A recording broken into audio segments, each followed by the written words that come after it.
It's time for Respect the Process, a short chat about commercial filmmaking. Here's your host, Director Jordan Brady. Well, thank you, Helen. Listeners, it is January 12th, 2025, but we know that really doesn't matter. What matters is my guest today is James Keblas. And James and I, we're doing what's called a Simulpod. We recorded a conversation.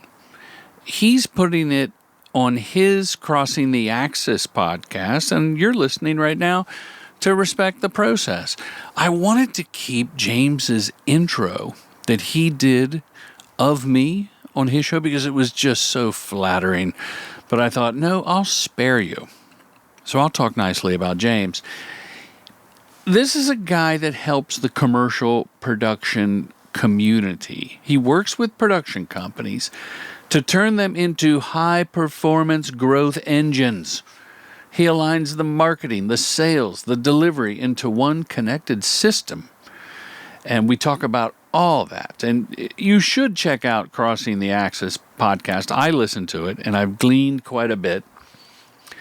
And he focuses a lot on the client side, a lot of direct to brand. Like I may call this episode, what was I going to call it, Helen? Did you write them down? Put them up on the screen. Direct to brand, biz dev breakthroughs with Keblas and Brady. That would be good for the Simulpod. Another one, direct to brand, the biz dev power play with James Keblas. That's a pretty good title. We may go with that one, Helen. And a couple of knowledge nuggets. He talks about productizing your services. Treat your creative offerings with a clear packaged product offering and very transparent pricing that will attract qualified leads and vet out the tire kickers. That's a quote right there. I'm going to let you listen. This is free knowledge. I do want to tell you that he has, in addition to the podcast, a YouTube series. It's called Booked Solid, and it's a no bullshit guide to winning better work. And I listened to it on our road trip up to Sedona, vis-a-vis the car. So I didn't see his graphs and his pretty face. I just heard the material. And he charges companies an arm and a leg to do this, but it's free on the YouTube. There you go. Speaking of not free, Commercial Directing Bootcamp. Oh my goodness. We have 3 spots left. January 24th. That's a week from this Saturday. And I am proud to announce that Dominique Nieves, I'm going to play it, Helen. I hear I'm going to play her name. Dominique Nieves. Dominique Nieves. She doesn't really hit the V like I do. I love that name. It doesn't roll off the tongue for me, but when I get it right, wow. Dominique is a fantastic, talented filmmaker who applied for the Filmmaker Diversity Award, sponsored by True Gent, and she will be coming to boot camp January 24th. And I'm excited to meet her. We've chatted. She expressed her passion for brand films and commercials. She has her own production company. I'm just super excited, especially in a time when DEI is poo-pooed by the current administration. Just know that your old friend Jordan here, True Gent, and Commercial Directing Film School all support voices from underrepresented populations. And I can't wait to see and share the work that Dominique makes. So it's January 24th, 3 spots left. It will sell out. Whew, you know what? Let's get to this Simulpod with James. Helen, cue up the tape. Welcome, listeners, and thank you for tuning in to the show. This episode of Crossing the Axis is attempting to tackle 2 subjects, winning the work and doing the work. As we know, one of the hardest parts of running a production company or creative business is winning the work. Sales, marketing, business development, all the stuff that happens before the job even exists. But too often, it's a frustrating process for people because it feels like chasing or persuasion or pressure or spam. So for one part of this conversation, we're going to talk about how to change that, how to move from chasing leads to attracting them. But that's only half the story, because once you win the work, the real pressure starts, doing the work. And to help me wrangle this subject is my guest, Jordan Brady. From managing clients to navigating notes to leveling up creative, Jordan will share his experience on how to build a reputation as someone who delivers great work and is worth every penny.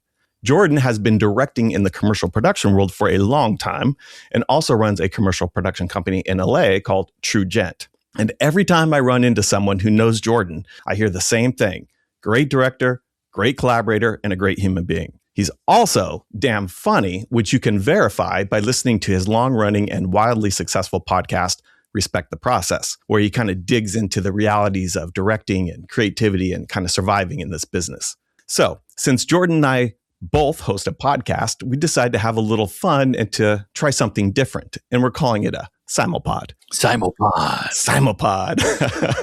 One shared conversation that lives on two podcasts. And this is how it's going to work. We're going to take turns asking each other questions. Jordan is going to talk to me about winning the work in my biz dev video series called Booked Solid and kind of the thinking that's behind that. And then I'll ask Jordan about doing the work, basically getting a glimpse of the curriculum at the commercial directing film school in LA, which he runs. Okay, I think that covers the setup. Great setup. Yeah, welcome to the show. Anything you would add here for this Simulpod? James, first of all, thank you for doing this. And I love Crossing the Axis, your podcast. And at first, I just got to, do some people think it's about the supernatural or like transitioning out of this body into another? How'd you come up with that title? I inherited the podcast, actually. So there was a guy that had the podcast and I loved it. It was real, like nuts and bolts of commercial production world. And he was using as marketing to do this tech product that he was doing around production management called Pipeline, and the business failed and he was going to take down the podcast and just cancel it. And I was like, oh, Max, you can't do that. It's so good. Like, it's a really important contributor to the conversation. And he said, do you want it? And I was like, oh, God, yeah. Okay, let's do this. It'll be like the Daily Show where, like the handoff from one host to another. And I'll take it for a while and I'll own it. And then I'll give it to someone down the road or something like that.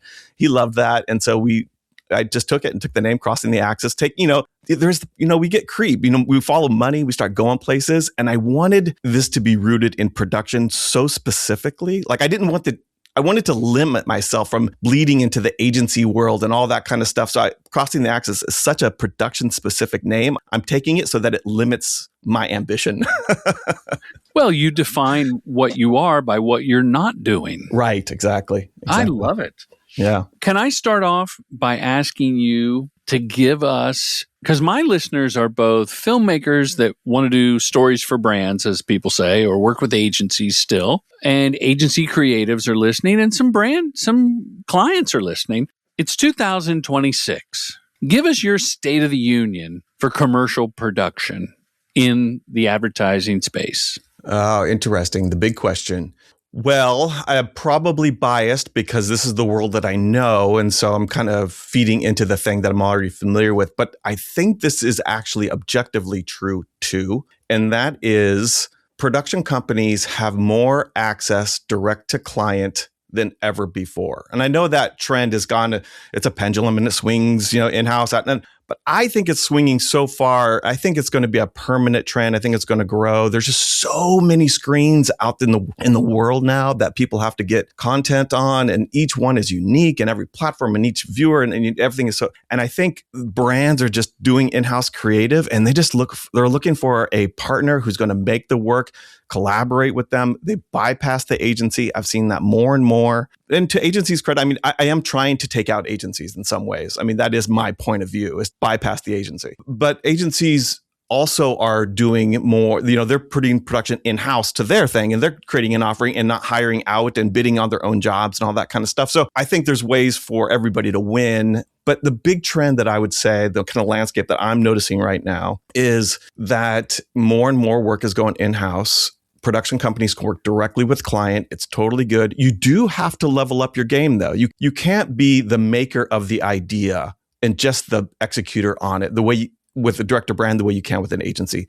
The agency's work landing the client, selling ideas through, convincing, and all of that work, and the client management, like that is such hard work. And if that's not there, you have to do that. You have to think like a strategist. You have to think like a creative director. All that hard work that was done for you that you just got to film, you have to do more than that now. And that's hard. So that's not for everybody.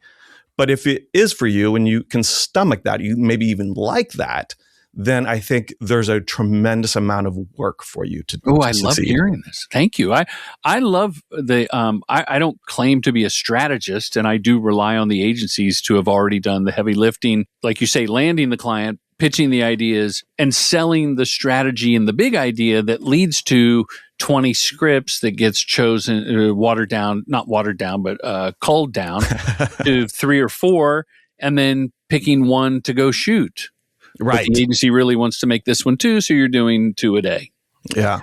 And a follow-up to that is I've been around long enough to see the pendulum swing back and forth. And I remember I was just talking about this with someone that in 2000 and something, 20 years ago, if you did client direct, you'll never work for Goodby. Oh, right. Right. And that was enough to scare directors and production companies. Right. But now the gloves are off, baby. And I tell agencies, like, you should do that in-house. Why don't you have Bobby and Chanel do the social thing on the piggyback on our shoot, and we'll help them. We'll set a little thing over to the side, and if you want us to crank it out, we will, but they're more than capable. So I believe this is poke holes in this theory. The reason that client direct is more prevalent now is the tools and the means of production have been demystified even beyond 10 years ago when agencies started. Now clients are savvy to seeing how things are done. There's so much behind the scenes and whatnot. And they go, well, we can just buy a camera and make a little studio in the basement like the agency did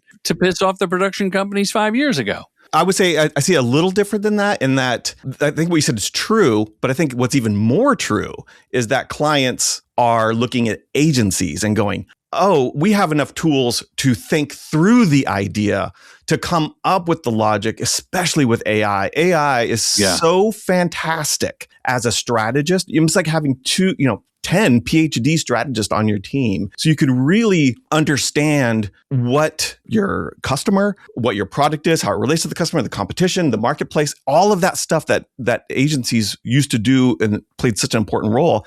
That's actually really pretty accessible now. And so the agencies are getting pushed out because the brands themselves can really figure that stuff out. And then the idea of test marketing, that is done. That's now called go live. You could have 3 campaigns, you just do it. And whatever, you can see what performs better and just take down the other 2 and go with there's no more testing in this artificial way anymore. It's just do it. Just go live. Focus group is your Instagram feed. Exactly. A focus group is live now, and it produces the best work, I think. And also it's more honest. And so in that way, I think that also moves agencies out and brings production closer to the clients. Like those 2 things in particular, I think are doing that. And I think just that brands are they don't want to pay. They don't want as many moving parts. They're more sophisticated and all that kind of stuff. And last thing on this topic from my end, and you feel free to ask or chime in. This is a Simulpod, James. I know. I'm ready. We can do anything. I think that, and maybe this is just I'm waking up to this, but it seems that a lot of people on the brand side have agency experience. Yes, that's true. That is more so than before, than 10 years ago.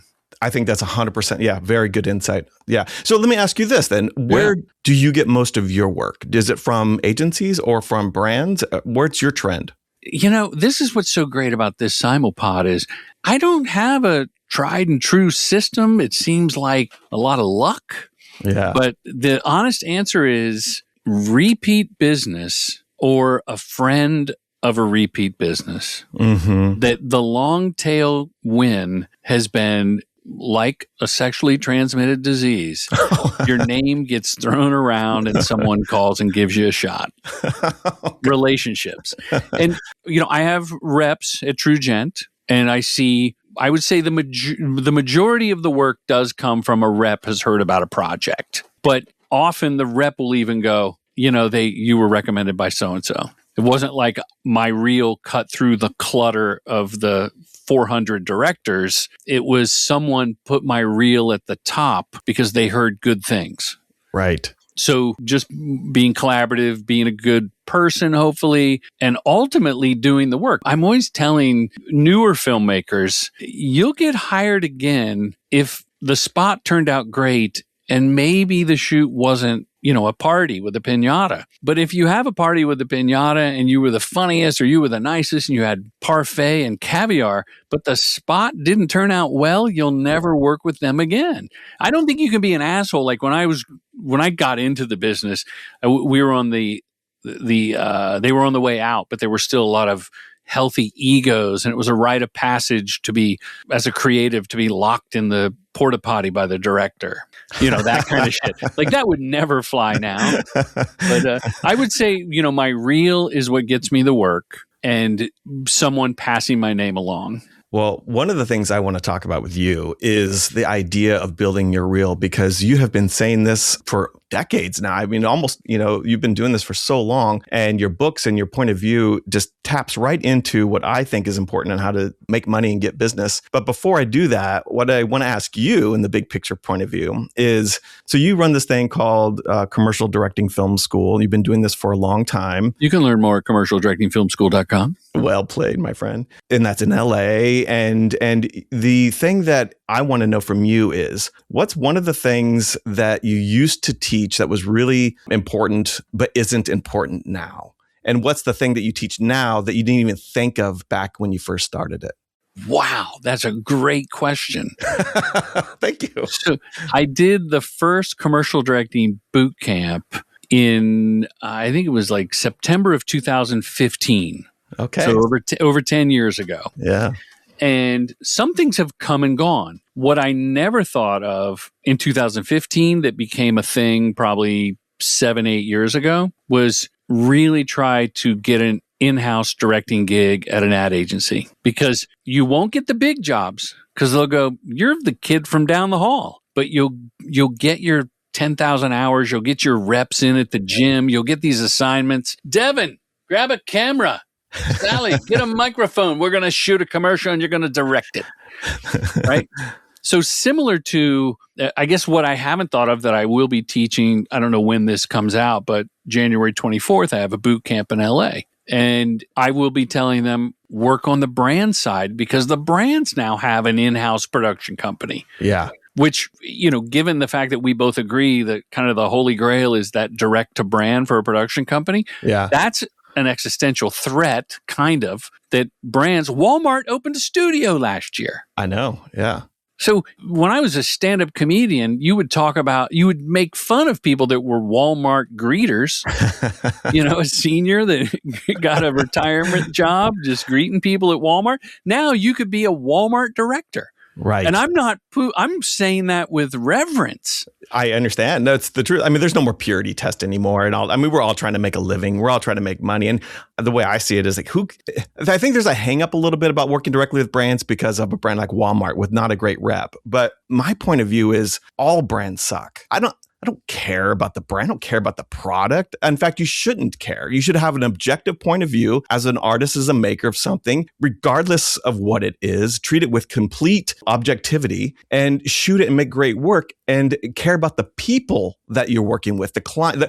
That's how I kind of get by. I don't care about selling product and all these big corporations that, I can't stand. I can't stand kind of any of them. I don't put judgment on any of that. I save my judgment for the people I work with, the clients, and what they're going through, and try to help them, and then making my own reputation, like that kind of stuff. And it's just a product, just like anything else. And I think this idea of sellout, this idea of purity, I hope it's gone. It's certainly gone for me. I would sell Ozempic to bulimics if the budget was right and the script was good. Well, that's the thing. We're trying to make money, right? Yeah. We're all trying to make a living making our thing, and we might have other personal ambitions beyond just the client-driven work, and that's fine. You want to make enough money to do that and get along and not worry about, if you can make the rent. And I think that we all are going through that, and so we just do client work. It's fine. Like it pays the bills. It's good money. Like let's make it happen. You miss the buffer that the agency plays. And like you said, you have to have a stomach for it or a desire to do a little more hand-holding.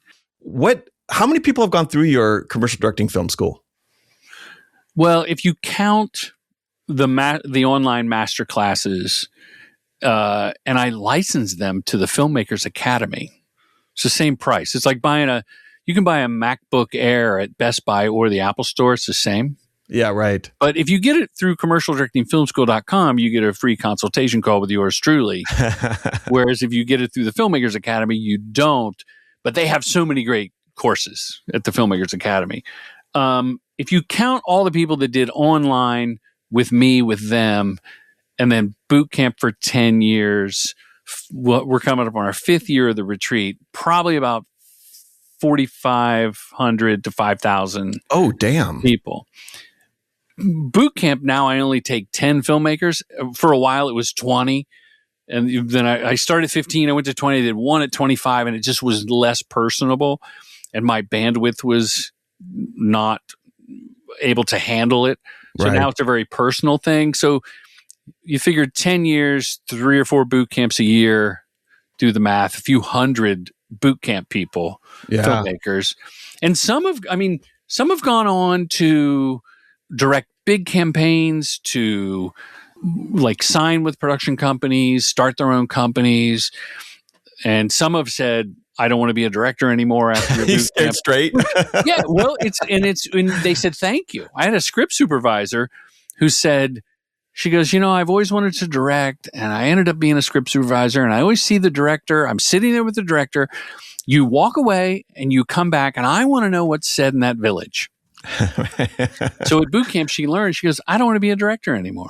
Right. I don't want to I'd rather sit and get paid and do my job. When I think of the commercial directing film school, I'm only thinking of the boot camp, but you keep talking about the other curriculum and things like that too. So what's all the parts? So the online courses, which were born out of the pandemic and not be able to gather as group. So there's commercial directing masterclass, which is kind of a primer to the boot camp. It's my philosophy, develop your real relationships and make revenue. And if you get those 3 R's and you do it right, you get the 4th R, repeat business. Reputation is kind of the 5th R. That's an amalgam of that. And that comes with the call. Then everybody wants to shadow me. Can I shadow you someday? And it's like, you can. And I do have a shadow on set. And we pay them. True Gent pays for someone that came through the film school can shadow me. And it's usually from a director from an underrepresented population, which white guys have gone, that's kind of racist. And I'm like, yeah, it's my game, my rules. Reparations. Yeah, I'm fine. But my son is a wonderful director and DP in his own right. Grew up on set, Ben Brady. And Ben followed me on like a 4-day shoot and then another 2-day shoot. And he's literally right by my shoulder with a camera. So he's there when we're framing the shot, when I go talk to the actors, and when I go to Video Village. So it's the 3-ring circus of the crew, the actors, and the Video Village. And if you're shadowing me, if the agency's cool and the client's right, it's got to be the right vibe. You can come with me into Video Village. And I say this person's going to be shadowing me. She may come over when we're talking about stuff. It's all cool. But the online shadow course, which it's innovative in that I don't think there's any other course like it. It's better than coming to set and standing over there. So this is literally a shadow program. If you take it online and there's 12 hours of raw behind the scenes, like you're literally on set with me vis-a-vis the camera. Yeah, right. Yeah. But he's on a wide lens following me. And because the crew knows Ben, he's everywhere and not who's the asshole following you around. It's like, oh, Ben's following you around. So I'm directing an actor, and then without cutting, we walk over to the Video Village and I tell him what's going on. So you see that, the collaboration and whatnot. Oh my goodness, that is so good. I didn't know that you had that part of this. It's funny for a person who makes their living doing advertising. It's a hard thing to advertise. Why? Just because it's such, you've decidedly made this podcast, Crossing the Axis, a niche. Right. And the film school, when you call it commercial directing film school, you're limiting. Like, I don't have a documentary class. I don't have episodic television or narrative. And my lovely wife, who's much smarter than I, is like, you got to branch out if you want to expand. And I'm like, but I don't want to scale. I don't care. I want to help those that want to do this one thing called commercial directing. So those online courses exist. There's a how to pitch class. There's in how to pitch, you see an actual recorded Zoom, and you see where I won the job. Wow. And then Christina Archer, who is just a wonderful director, merging AI and live action. She's an Adobe ambassador now. She came up through the boot camp. She now has a course that I host called Winning Director Treatments. And another guy, Kevin O'Brien, who came through the film school, is going to do an LED wall course that's going to come out soon, because his directing career, he grew up as an in-house director with a soundstage, one of the first and biggest LED walls. Those are all the online offerings. I'm so glad that we're tackling this. First of all, this is brilliant. I have not seen anything like this before. My favorite kind of learning and teaching is showing people, not saying it, but showing it. That's what I've tried to do with my series as well. And so I just love that you're doing it, taking that approach. The Shadow program is brilliant. So is this a subscription service? Do you pay a monthly and then you're constantly giving new content, or is it? No, it's many, many modules in each course. Some are like a minute, 15 seconds, and some are 17 minutes. The average is probably 7 to 12 minutes. And you just go through them, and you can download scripts and watch them. You can watch the spot, and you see my notes scribbled.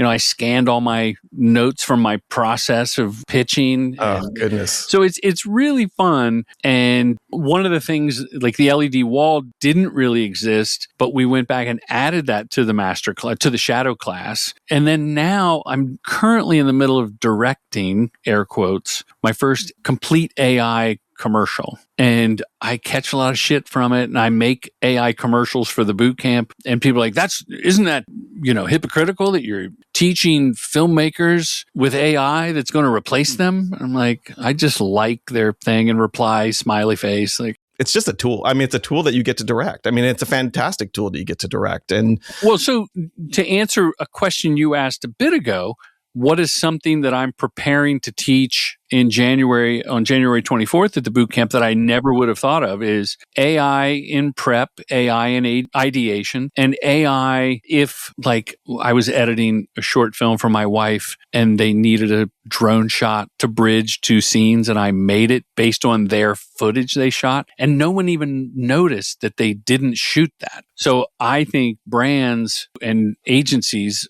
are making spots like this, some with negative feedback, like McDonald's. It's going to come around to where you're like, Christina Archer just did a thing. She put a LinkedIn post where she shoots her own assets and then does the AI wizardry. And it's a combo. It's effortlessly flowing. And if you do more fantastical work, like I do comedy dialogue, right? If I did, people floating through giant parfaits, getting drunk off sugar, and they're woo, and they're on the moon, then AI, it's going to be like CG, it's going to be like animation, it's going to be its own thing that people accept. So I will be talking about how to use AI tools, but here's the bottom line at bootcamp. What's the same from 2015 to 2026? Leadership, point of view, collaboration. If you don't have a point of view, you're not going to get hired. Doesn't matter if you're going to animate or AI it or go out and cast people. You have to have a point of view on the tone of the commercial, regardless of the means of production.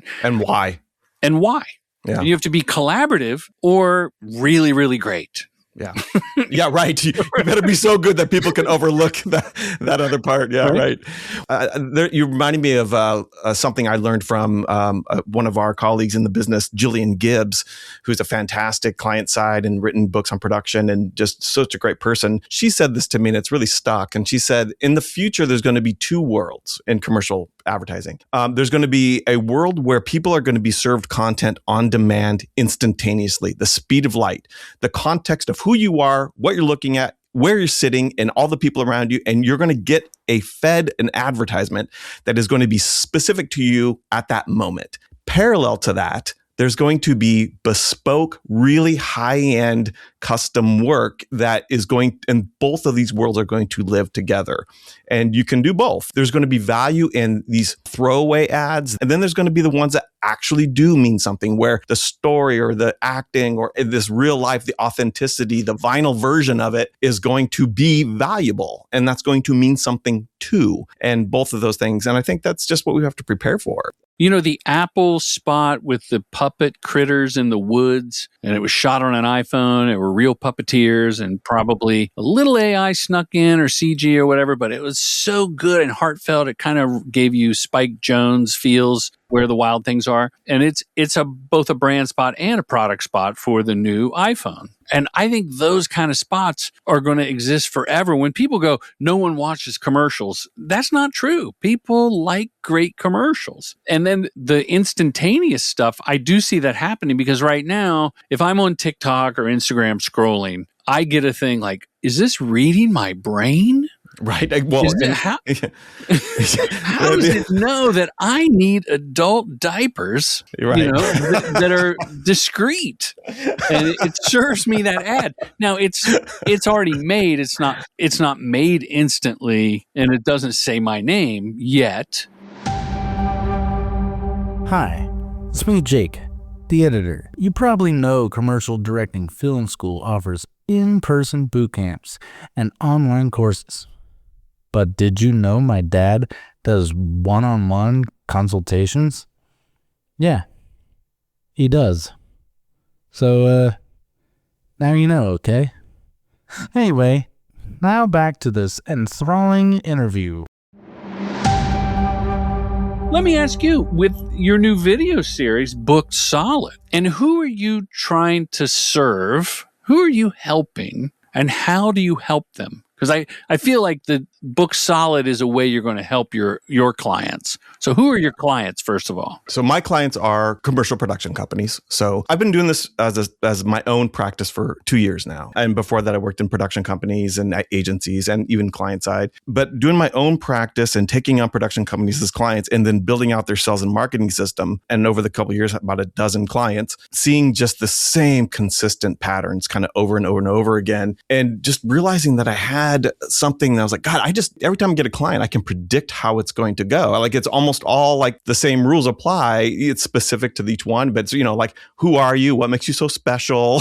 What sets you apart? How do you know that? What did clients say about you? Kind of that therapy bit. And then it's like, okay, what systems do you have in place and how you kind of build this out and have accountability and a bias for action and know that you're actually doing something? Can you measure it? Like all these things. And then you get a client, you deliver the work. Is it any good? Are you turning that into marketing that feeds the system? Are you growing clients, or are you just one and done? Like, once you've kind of worked that, I was like, God, I got a system here. I have a system. And I've also kind of graduated myself too, like where in the first part of this, I had smaller production companies where, it was like 1 or 2 or 3 up to 5 people or something like that. And I was kind of helping them grow. But in order to hire me is a little expensive. And now I'm kind of working with bigger production companies with big teams, with sales teams. And I figured out a way to bring production people into becoming account managers and joining part of the team. And it's all built on the system. Everyone's working together. And it's $10,000 a month, to have me and to build. That's a subscription, or you can do. It's just one and done. Yeah, it's $10,000. I get you set up. We do the therapy. We get to the heart of it. We do the market analysis. We use all the tools and all that kind of stuff. And then we figure out what we got.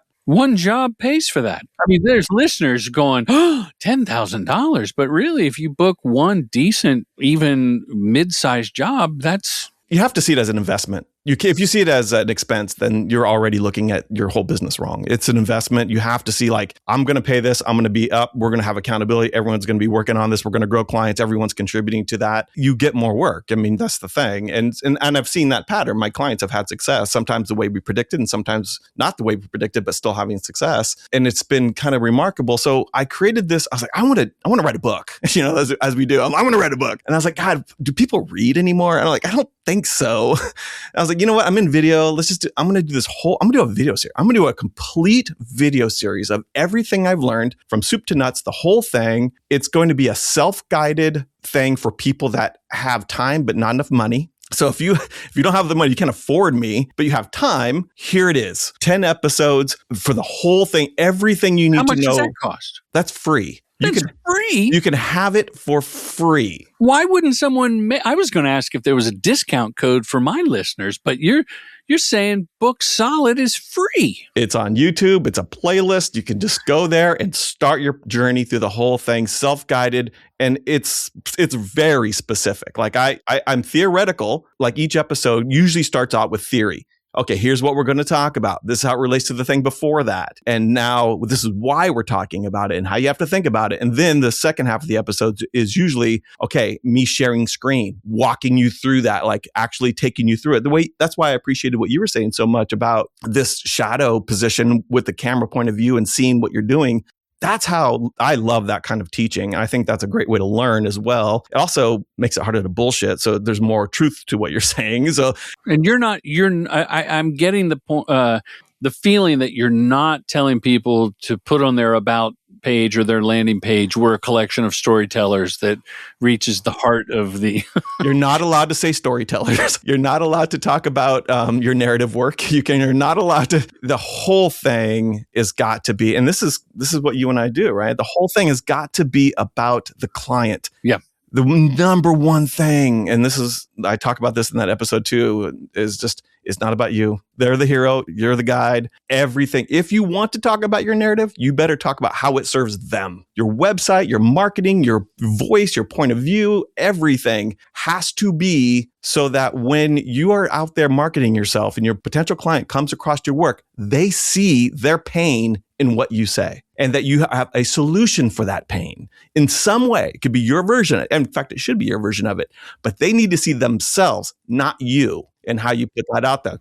I think my website approach is wrong based on this conversation because I flipped it from very agency forward, and then I redid it as we make our own stuff, and then for brands, and I put agencies last because of this new era of client direct. But I did put that we like to make stuff on our own, and the positioning is also, I'm going to make stuff I like regardless. We're just going to we're not waiting for permission to go make something. So I think my website may have to address client needs and pain points a little more. If I'm going to go through Book Solid, I'm going to give you report back on this. Does it help? Like when you talk about bringing in production people to be part of the sales team and management and things like that, isn't it the death of the middle class production company?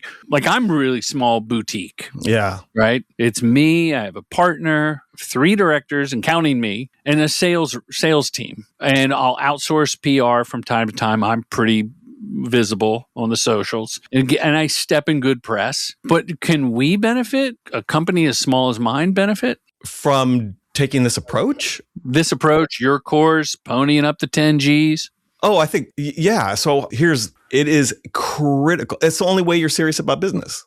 If you're not doing this, then you are a director, not a business owner. Yes. Ooh. I hate to be so crass about it, but that's the truth. Like rip the Band-Aid off, baby. Yeah. So what about this? Where does James stand on websites, directors with their own companies or a collection of directors, right? A production company, and they have the pieces and prices on there. They got the small, medium, large, the bronze, silver, gold, like $79,000. You get this content for a month. I love it. Tell us why. My whole thing is about productizing your work.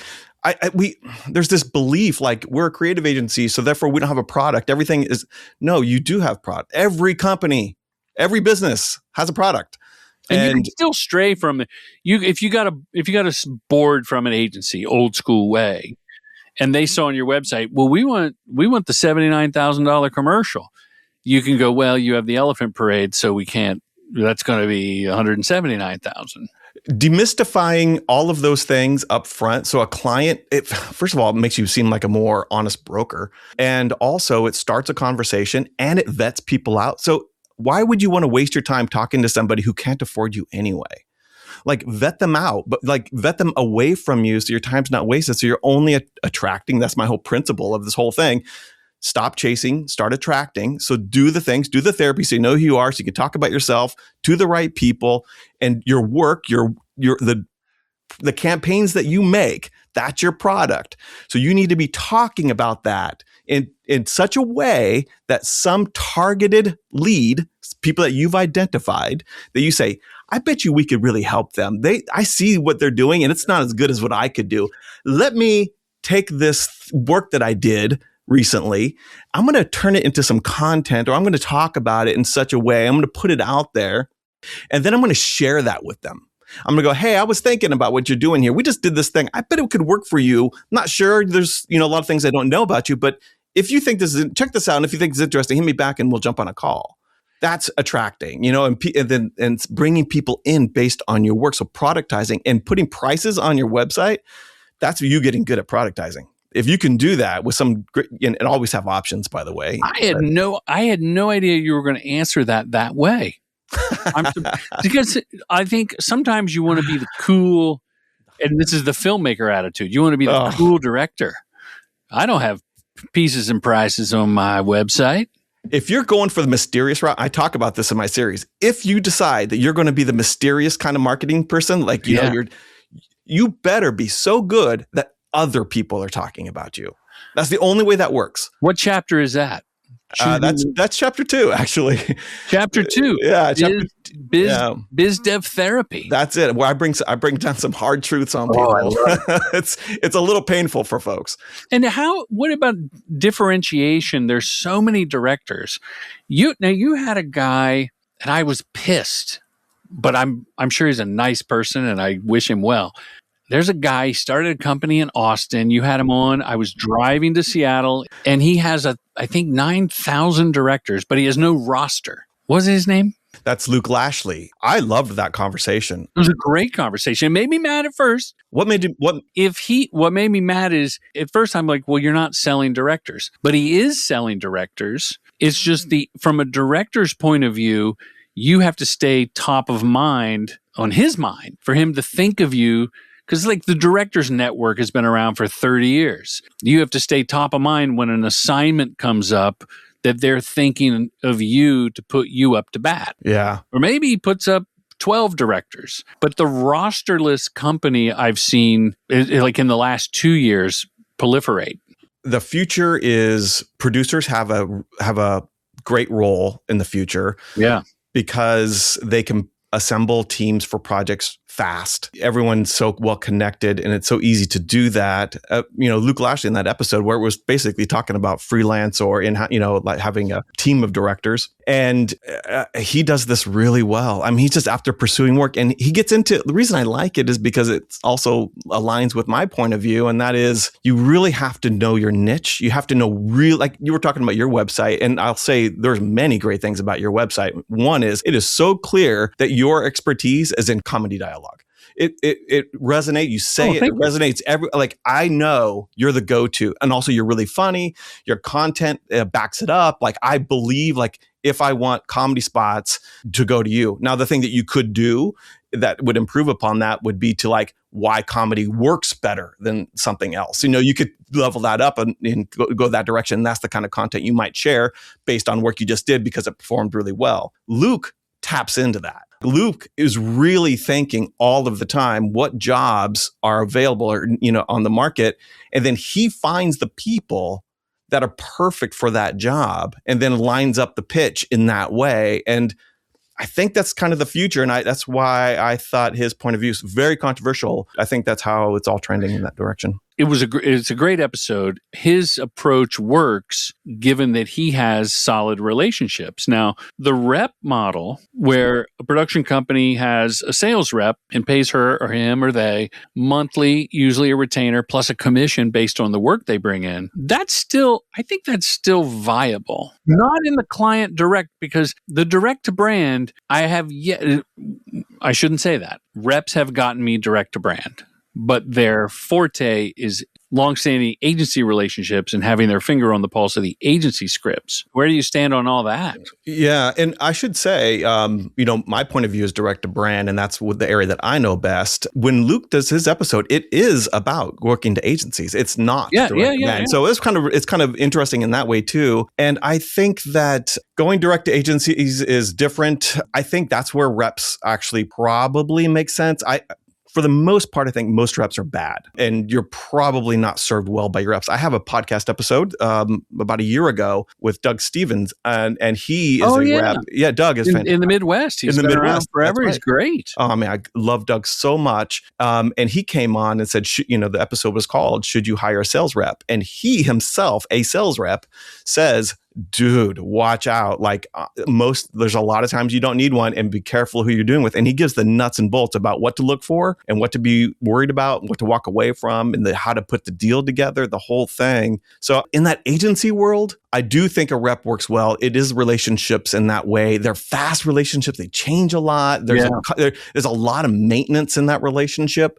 Whereas direct to brands, I think it isn't quite so busy and fast in that way. And so you can do it without a rep, with you yourself or your team, your producers. If you hire salespeople, can manage that direct to brand really well. And if you do it through marketing, like I prescribe, marketing your work and putting it out there and sharing and adding value, never, ever, ever, ever ask for work without a conversation with someone. Like, it's so presumptuous. The things that I see, people are like, they're pitching their stuff and they're like, hey, you should hire us. And they don't even know you. Like, you give them reason to even have a conversation with you. That's good for them, not you.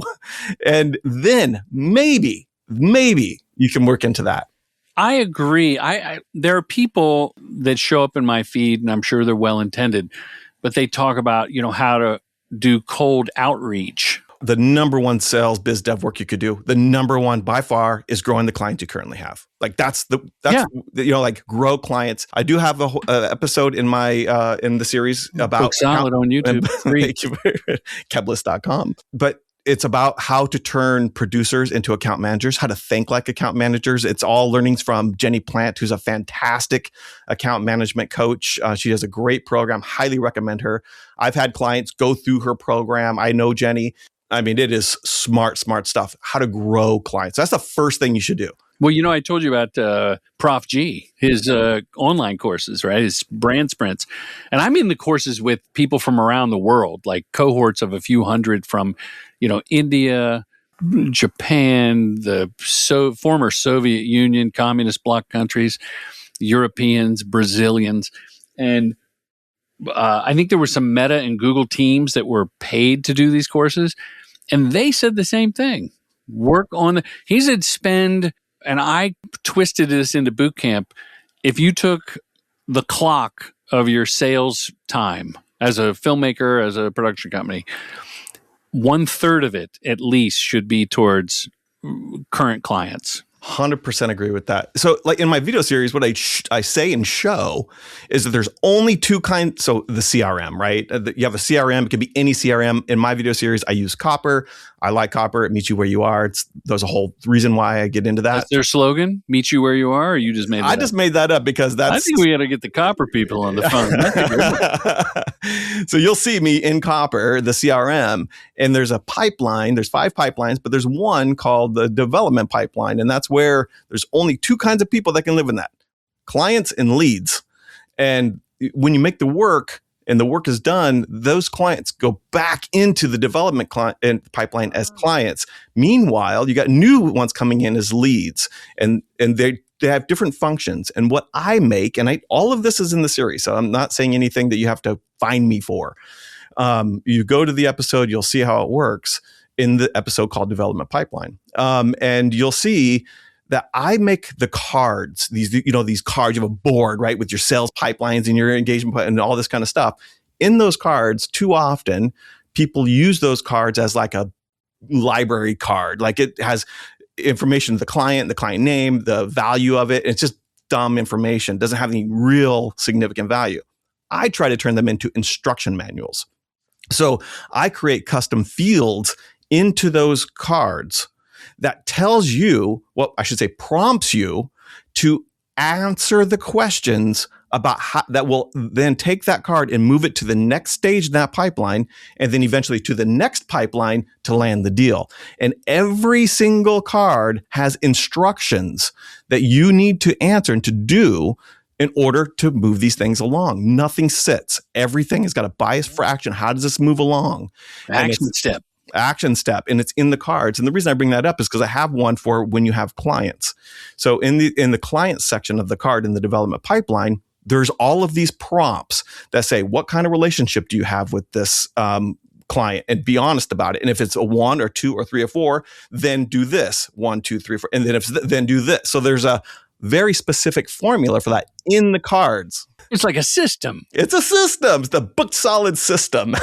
But if I throw down my 10 G's, you're going to help me with clients I already have. You're going to go ask me like, who you worked with in the last 5 years. That'll always be where you start. Always, because that's the most important. But where I spend my energy, which is on the more challenging part, I wouldn't say harder, it's just challenging because it's just there's so many people that do it bad that no one likes to do it at all. And that is getting leads, the new stuff. That's my favorite thing to do. That's the hardest. I know it's the hardest. That's the problem I addressed. That's fundamentally, the whole series is about really identifying, positioning, all that basic stuff, and in growing the clients and having a system and having collaboration among the team. But the thing that I really, really do that really is the pain point for almost every company is going after new work, leads, bringing in new people. Tease us, because a friend of mine just started. It's like a AI bot that is an aggregate of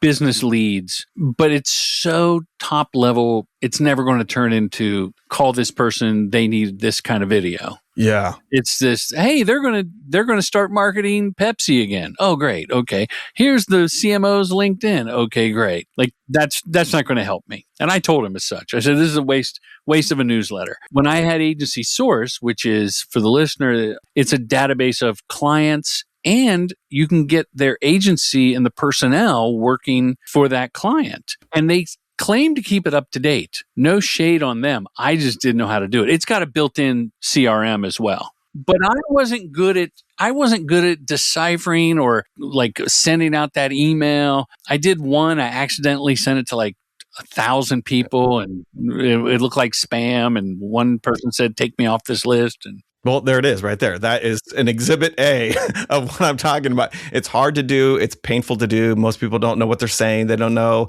if the audience is right. It just feels awful. And so I try to create a system where it's honestly just targeted marketing. So it's people that you think you might be able to help for some reason. Remember, they don't know you and you don't know them, but for some reason, you believe you might be able to help them. In the card, we identify why you think you might be able to help them. Right. What could you possibly share or say to them to make them want to have a conversation with you? So this is the engagement pipeline, right? And then the work that you made is the thing that you're going to share. So what's the name of your book that you wrote a long time ago? Commercial Directing Voodoo.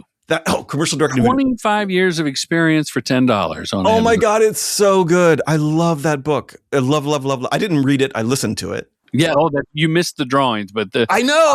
I narrate. It's pretty good. You narrate it, and you narrate the drawings, by the way. Like I felt like I could see the drawings in my head because you narrated them so well. But one of the things you keep coming back to is the real. Everything you're making, the real. I was like, oh my God, Jordan, this is perfect. Yes, great information, because you should be thinking about the stuff that you're making and how it's going to serve you. And then you're going to take that and build it specifically. Literally in the cards that I have, you have a marketing pipeline. In the marketing pipeline, you have leads named. This marketing is going to hit these people. And in your engagement pipeline, you have the marketing that's going on those people. And those cards are, relationship based, and they're moving along. Do I need to print out these cards and get a cork board, or can I do it on my computer? I'm serious. I'm imagining a murder board here. And yarn people and headshots of CMOs. I have like OCD, I think. So I need to have things organized, and they have to be like neat. And so I create this system in a CRM. You could use any CRM or the one I use. Copper. What was the tagline again? Meet you where you are. Meet you where you are. Copper. If you're in Google Workspace. If you're not in Google Workspace, it will not meet you. So definitely go somewhere else. But if you're in Google Workspace, it would be hard to beat. But the whole system is organized in the CRM that everybody's looking at. And if you have all these, like you're talking about these AI tools, or if you have like project management tools or whatever, then we integrate all of that into the system without having to go to the system. So you can actually work where you are, but it's got a sync going on and everything just works. So your production team even, so I just did this really great integration. It was remarkable, actually, with a client out in New York where there's a new production management. I don't know if it's commercial production management called Timmy. Have you heard of Timmy? I don't know this Timmy. Timmy.io, I think is what it is. And they were already a client. This production company in New York was already using them for their production management team and everything. They're a big company, 40 plus people. Then I got them as my client. And they said, well, we're doing this thing called Timmy. I was like, oh my goodness, it's really good. I want to integrate Copper with Timmy. And so the production people can inform the CRM without ever having to go to it. And the business people can see what's going on in production, what's over budget, what's at what stage, without ever having to go to Timmy. And they were into it. So we built it and I got the Timmy and it's actually a tool that you can you can get for free rather on the Copper marketplace now for this integration. Copper liked it so much they created this thing. So that's in my video series too. So, and then now what happens is your producers and your delivery team, they see the business development going on. They've seen the journey of this client and how they got here. And then they start caring more. Context for the next job with them or how to apply that to a like-minded client. And then the instruction manuals are in those cards. So they know they have to be thinking about growing these clients. So they start acting like account managers. So then they're getting more money that way. So that's the system. That's the murder board done in organized digital CRM. Now, James, the last couple years, I've had higher margins running TrueGent, doing more things on the job, and even some of the jobs have been lower budget than before, but the profits have been higher. And I tell myself it's because of this white-gloved service. Like there's some extenuating circumstances, but we wrapped a little less than a month ago, and we're still dealing with some post issues on this job I did in the second week of December. And today, the creative director, who's a dear friend, said, I just really appreciate that you're always here for these calls. We're dealing with the effects. We're dealing with the post. We had to change an edit for a reason. And I'm like, well, I want to be accessible. So with the film school, I want to be an accessible mentor. You take a course, you can text me a question, or we can jump on a phone before you pitch. I want to be an accessible mentor. With TrueGent, and I have a question that I'm leading to, I like being there from start to finish, and accessible and a leader from hopefully pre-production as part of the creative team at your agency or brand. And I'm going to follow it through. So when we package the post, I'm there with all I see. I'm on every email. I'm seeing the comment. I'm seeing the change the client requested. I know where it is on the hard drive. I pop it in. So it's that kind of true gentlemanly service. My question is that enough of a differentiator in this sea of directors that are all the same? Given they like the real, is that shepherding the whole project? Is that enough to set me apart as a company or as a director? No.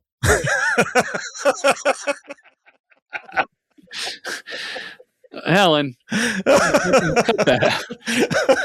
Because everybody wants to do that. That's table stakes. I mean, that should be expected. Like, it's not a differentiator. It's not a position. You can't position on that. Gotcha. You can't. That's not the feature of your product. This is the cold bucket of water I need you to throw on my naked body right now, James. I just love the pause before you said no so defiantly. I think what you're doing is really important. And I think what you're doing... You don't have to be nice now. When you put the arrow in, it hurts. Just yank it out. You don't have to twist it as you pull it out. I think your comedy positioning is by far stronger. The way to go. That's the way to go, yeah. And so what I'm gleaning is if I leaned into... I've already leaned into the comedy. And then if I put up some pieces and prices and said, 2 comedy spots, soup to nuts... $179,000. Well, first of all, you would do 3 options. But that would be the one core, the center one, right? Yeah, that would right. be the Exactly. value. That'd be the value package. Yes, yeah. Then I would, because I told someone the opposite. I was talking to a filmmaker who has that kind of thing for home. Well, there's a wonderful director who's going to be on my podcast, Josh Baker, who has that. He services a very niche thing, home services. Sure. If like you have a plumbing chain or a roto-rooter or a rug cleaner, yeah, he's got pieces and prices, and he's really good at it. And he makes great commercials, and they, my question with that is, do you offer, we put it on the web and get it out on your socials? That seems like an extension of production that I think people do it better. Like, why clutter the service with that?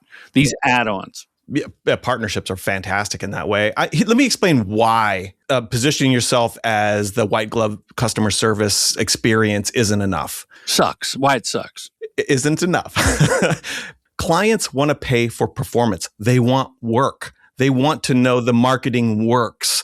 Like, the famous saying, like 50% of my marketing works. I just don't know which 50%. Like we're beyond that now. Like we want to see what works and what doesn't work. And when you are in a niche, you can talk about that niche sometimes even smarter than your client who's in the niche. So when you could talk about performance of video specifically, why this kind of video works better, where this kind of video works better, what screen, when you understand their customers because you've seen the movie 30, 50, hundreds of times because this is your niche and you work with all their competitors. Like, I know commercial production companies. I felt confident to make the video series because I've worked with so many. I know this movie, like it's classic. When you can do that with your niche, oh my goodness, they run to you because it's not like, what's keeping you up at night, and asking all these questions. It's going to these people and going, do you know what should be keeping you up at night?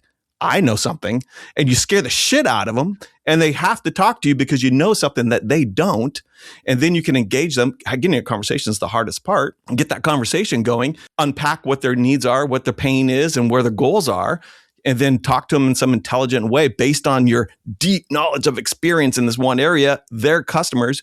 Knowing how to do that, that's marketing. And the best part about all of it, and it might be what you experience too with margins, you could charge more because you know something they don't. You can make something perform better. And that's when your margins go up. So you're so dialed in your niche of comedy and you've done such a great job of showing your work. And I think your white glove service and you're always there and making clients feel like your money well spent you do that in a lot of ways with your conversations. I think it's serving you well. And that's probably why your margins are going up because you just know something in your money well spent. Well, thank you. But I do see the way you explained it. It is a hard thing to sell if someone doesn't know you. And we are aligned in that, with filmmakers, I preach, put yourself in a box. Yeah, I know. As a filmmaker, to make yourself easier to sell. So in the agency sales rep model, if you're a kids director and you have a reel of 7 spots, all with great kid performances, then the rep knows what they're selling. The agency knows what they're buying.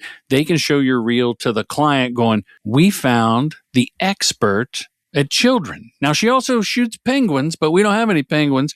And they don't show the penguin spot. It's just this kid's reel. So if I take a step back, what I'm hearing is a production company is similar. Not that look, Hungry Man is a comedy shop. They also have people that do pretty pictures and narrative storytelling and lifestyle and docu-style and blah, blah, blah. But I think they kind of, maybe that's not the right example because they're a brand that people are coming to, like a legacy brand in production companies almost. But a newer production company or a struggling one can reinvent by putting themselves in a box and saying to the world, this is my box.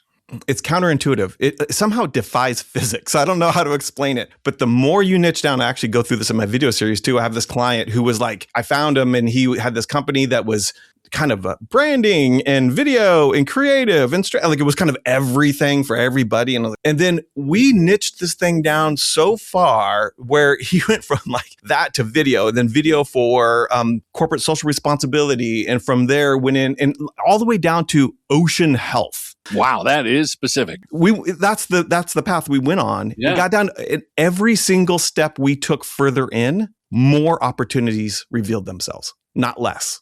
It's the weirdest thing. Like I don't know if you like, I'm a forager. I go get, like mushrooms and stuff like that. And I'm out in the woods and you'll be looking around and you'll see you're like, oh, I don't see anything else. So you see a mushroom on the ground and then you're like, oh my God, there's a mushroom right here. And you get it and you're like, oh, I found one. And then you just look around and all of a sudden there's just hundreds of them around you and you never saw them before.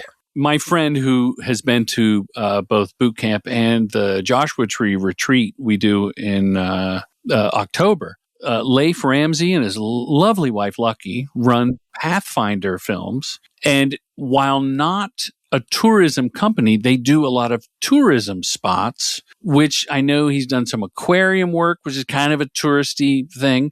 And I think they do own that niche. And they're a small production company in Chattanooga, Tennessee, kicking ass, doing great work. Because you can talk to them. You could go to potential clients who you don't know. And you could, first of all, you could create marketing based on something you just did that served, that performed, or was super interesting, or a tale of caution, or whatever it might be. There's a gazillion ways to slice and dice it, but you put it out there and you're thinking about who this might be. You're like, oh, I'm going to do this to the tourism board of California or something like that. You make it with them in mind. And then once you've made it, you share it with them and you talk about how they could perform based on what you did. And here's the example, and everything's real. And they're going to call you. They're going to go, oh, this is really, thank you for sharing that. I feel smart. Who are you? We should talk. What do you do?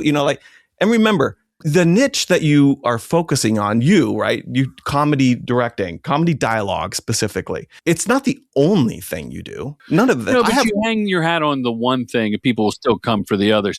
I did a sales video, like a marketing thing. You tell me what you think of this one.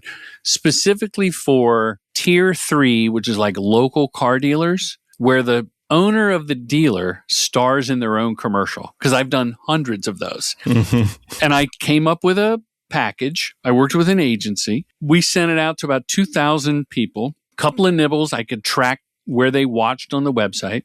I think the price was too high for them, and I think it was kind of low for us. Because local car dealers, I learned from many people over the years, for $12,000, the local cable company will come out and shoot the commercial. And they don't care about the quality of the filmmaking. Right.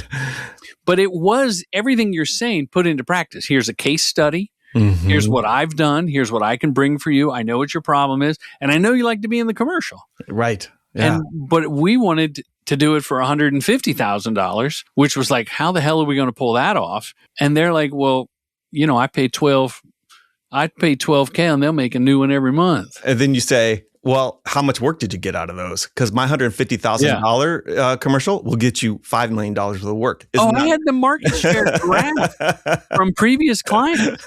So my question is, should a production company have some sort of, to me, that's better than a montage of all the equipment on set after each shoot. Should we put it on LinkedIn as like here's our accomplishments, here's the sales, like a capabilities worksheet to figure out what the production company's capabilities were? Your capabilities should be your marketing. Ideally, if you're doing it right, you never do a capabilities deck. By the time someone calls you and engages you to talk about a job, they've already have seen enough of your work, your point of view. They already understand who you are, and they've already vetted themselves as someone who could talk to you. That's your capabilities. When you have that initial intake call, by the way, I think I know your background is in comedy and stand-up, and I'm assuming improv and stuff like that. That is the best skill for doing intake. Always moving it along, always keeping things, always, that both and kind of a bit. Intake call should be about them, understanding their problem, understanding how urgent is it, what's going on, what's their goals. You shouldn't be doing any capability stuff. I mean, rarely should you be doing that. Work should be done in the form of marketing before that call is even made. And so anything that serves that up, I think it's different for every production company. Sometimes it might be prices. Sometimes it might be a point of view. Sometimes it might be what we don't do. Sometimes it might be case studies that always show performance, whatever it might be, but it's got to really lead into that client. James, this has been a fabulous conversation. We've been talking a long time. I'm going to have to wrap up here in a second. But I have a question first. On your website, when I go to Keblas.com, there's a picture of you looking quite handsome. And the quote is, production companies are often priced down and treated as order takers, far more than their talents and contributions deserve. And I think, I asked you about the State of the Union. That seems to be a constant, whether it's agencies or brands, that at a certain point, here's what we need. And now with all these deliverables, which I hope AI soon takes over and makes the deliverables, the square and the vertical and all that shit. Is that ever going to change? And with your system and Copper, they meet you where you are. Can that change? You'll see also in that about page lower down, I actually say, I don't know if I can change this. I didn't read that. Yeah. I'm on a mission. Yes. Yes. I don't know if I can change this, but for anybody that wants to try, let's have a conversation. And I guess my point of view there is a little bit like what we're talking about at the top of the episode, where what I mean by that is agencies take a lot of the money and they want to give as little as money as possible to the production companies to make the bit.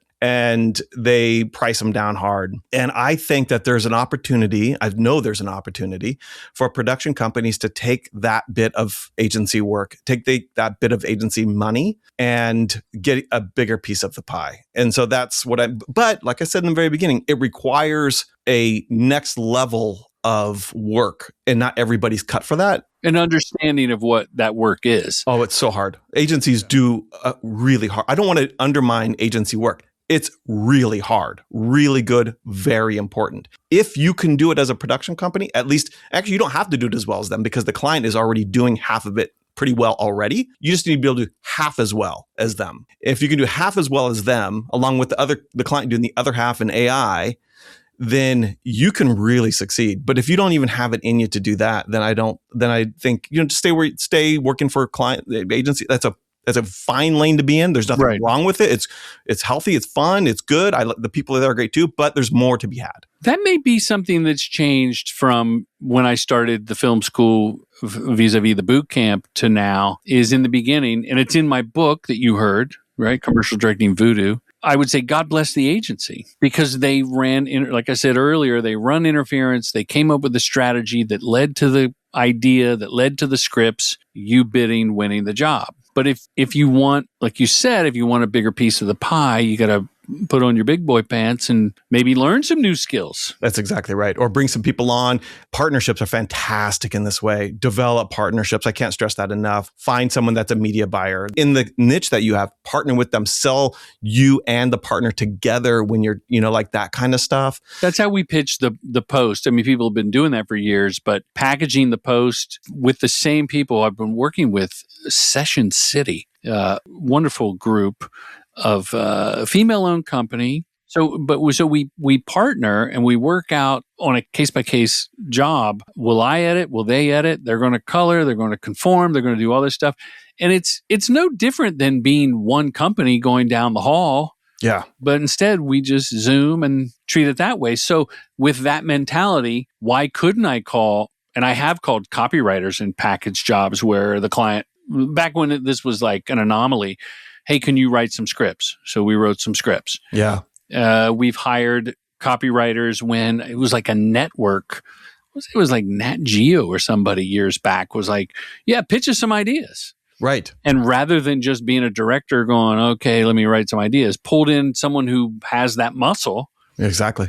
And so what I'm hearing is maybe look at that as now being more in vogue. Pull in a strategist, pull in a creative director. Oh yeah, 100%. That's why it's a producer's market right now, because producers are really skilled at that. So if you have those producer instincts, I think that really will serve you well. And I mean, you talked earlier about does being a really accessible vendor that gives great service, is that a thing to position on? And that isn't, but it is the thing that probably keeps them coming back. And that skill is also the same skill that makes a client believe that you can pull together a bunch of partners and have it work. You are the one that's going to be the single source of accountability, even though there's partners. I mean, that's the danger if a client's looking like, oh God, they have there's a lot of different partners here. I don't want to talk to 10 people. I want to talk to one person. And so, you're like, hey, I'm the vendor. I'm going to handle that. I'm the one. The accountability is with me, begins and ends. And they believe that, and you have evidence that you do that. Then I think it works really, really well. And clients will love that. Until I get the flu. Until they get the flu? They go, I don't know. It's flu season. He's only one person. Is that a story from experience? No.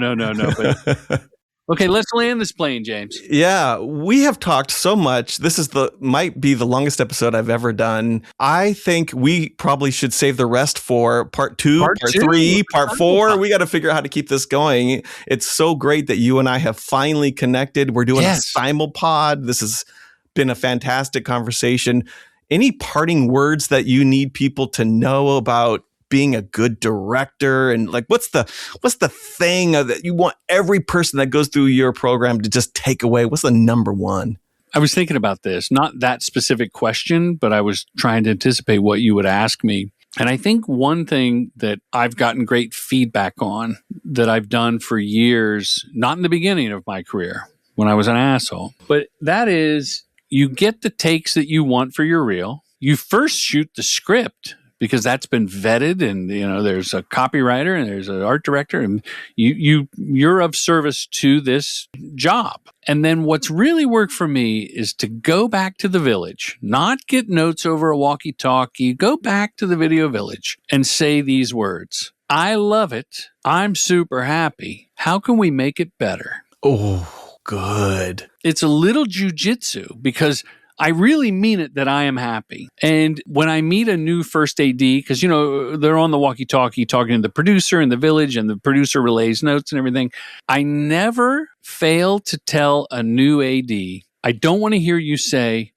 what do you guys think? We're happy. What do you guys think? Say these words. Jordan's really happy. Like, say my name to them because they hired me and they trust me. I had a client one time say, are you happy with what we're getting? And I go, yeah, this is really funny. He goes, okay, good, because I don't know comedy. Right. Like he didn't care. Like you had said, if they want to know that you've seen this movie before. So I tell the AD, say, Jordan's really happy. And they go, yeah, we can move on. Now, if we're late, because I'm usually an hour behind going into lunch, we just move to the next shot. But if there's like a pause or, well, we're thinking, we're discussing, we're watching playback, I just walk back and go, the take before the last one was perfect. That'll be in the movie. That'll be in the commercial. The last one, I was just playing around, not the best one. The third one, we all laughed, but that was just because it's different. Like, be super honest, like truth serum, because bullshitting them isn't going to work for you or them in the edit. So the phrase is I like take whatever, was the winner. I'm super happy. How can we make it better? And they'll either go, no, you're right, let's move on. Or someone will go, can we try this? And then you go, sure, let's try it. Maybe it's great. And when it's great, it's a win for the team. Like, hey, that was, you may have just plus this shoot. Oh my goodness, Jordan, this has been such a fantastic conversation. And I love that we're doing the Simulpod.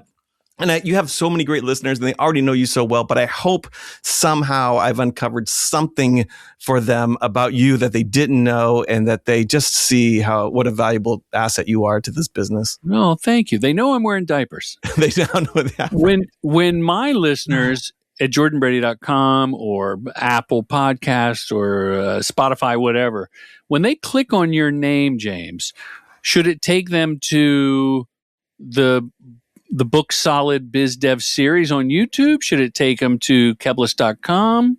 I think it should take them directly to the playlist on YouTube. Just go right to it. Everything. I love it. You don't need my website. Everything you need is right there, starting with episode 1. Just go in there. If there's something that you have questions about, you want to talk about, you want to get more information, you want someone to help you, then go to my website. But go to the YouTube playlist first. Put that in there. I love it. Hey, thanks again for having me on Crossing the Axis, where we talk to people in the afterlife. Thank you for having me on Respect the Process. Yeah.